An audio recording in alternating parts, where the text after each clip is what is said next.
Thanks, G. And now for the weather with Rory Gannon. How's it looking, Rory?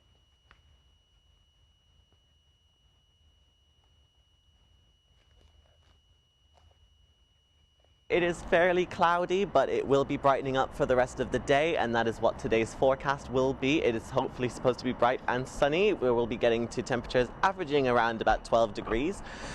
Tonight it will be turning cooler with some clear skies across the region, so you will be able to see some great stargazing, and we will be getting temperatures of about 6 degrees, although in some sheltered spots it could get as low as 2 degrees.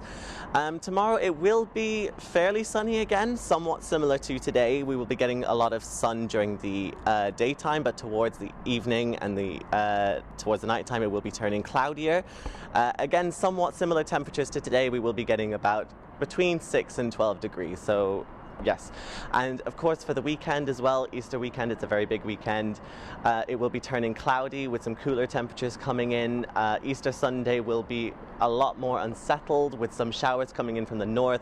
Some of the showers will be turning wintry, so I hope you have been getting your brollies ready. We also will be having a very cold start to next week with some temperatures getting as low as -2. So, and it also will be getting very rainy. So it might have been a very lovely weekend, but unfortunately our British summer has already come to an abrupt end. Back to you in the studio. The nominations for the 93rd Oscars have been released, with British stars including Sacha Baron Cohen and Anthony Hopkins up for several awards. In the ceremony, which will take place as normal despite tightened coronavirus restrictions, Rory Gannon reports. Nominations for the 2021 Academy Awards have been released, with British actors and producers receiving attention throughout the nominations. Sacha Baron Cohen is up for 2 awards: Best Supporting Actor for his role as Abby Hoffman in The Trial of the Chicago 7, and Best Adapted Screenplay for the sequel to his critically acclaimed Borat franchise. Other British actors nominated include Sir Anthony Hopkins and Olivia Colman for their respective roles in the drama The Father, which is up for Best Picture. This year's nominations have also seen a great increase in the representation of women. In the Best Director category, 2 of the 5 nominations were women, including Emerald Fennell, known for her roles in prominent dramas such as The Called Midwife and The Crown. Meanwhile, 3 of the films in the Best Picture category were produced by women. This year's ceremony will be held as normal, with organisers saying that an in-person show will happen, as opposed to a fully remote event. California's current coronavirus restrictions have been tightened, and a stay-at-home order is currently in effect. The event, which usually takes place in February, was delayed to late April by the coronavirus pandemic. Good morning. I'm Valentine Forrow, and this is your morning news bulletin. Police have arrested a 50-year-old Cheshire man in connection with the murder of Stuart Lubbock 20 years ago. A spokesperson said new information came to light after a documentary about his death was broadcast on Channel 4 earlier last year. Lubbock was found dead at the home of entertainer Michael Barrymore in Essex in 2001. A new design of the £50 note featuring Alan Turing has been revealed.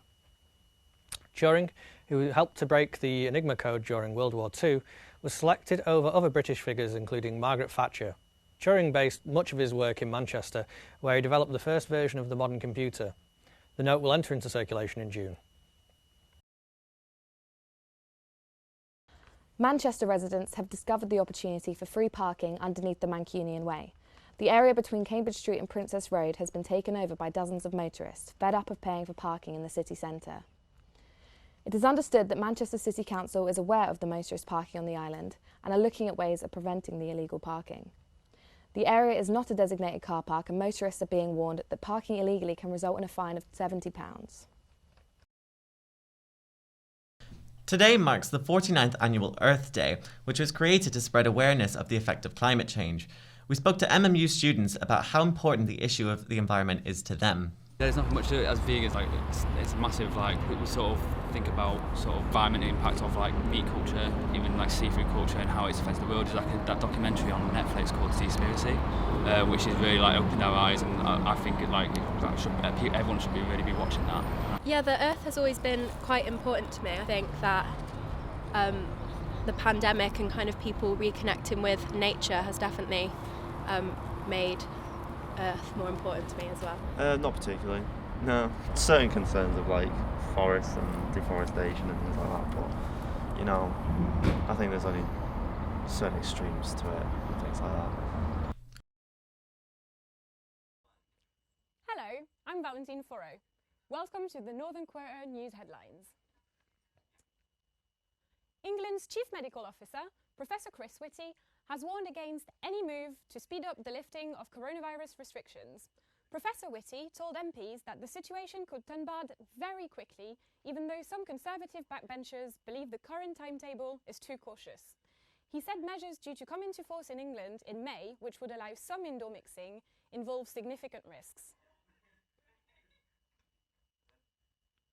Manchester's Nightingale Hospital, which was set up to cope with a spike in COVID cases, is to close from April.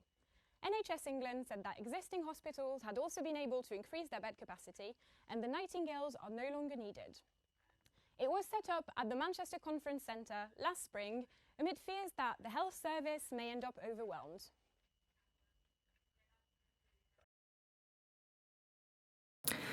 Good afternoon, my name is Claudia Waring and this is your 3:30 Radio Wagon News Update.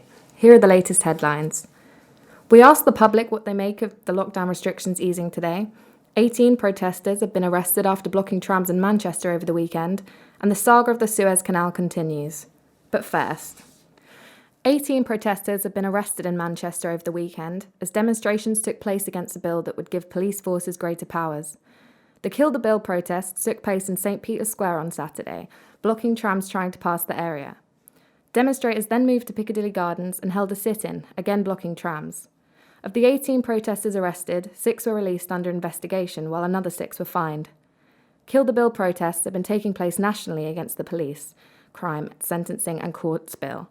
If passed, the bill would give police a greater ability to disperse protesters. Lone demonstrators could also be fined up to £2,500.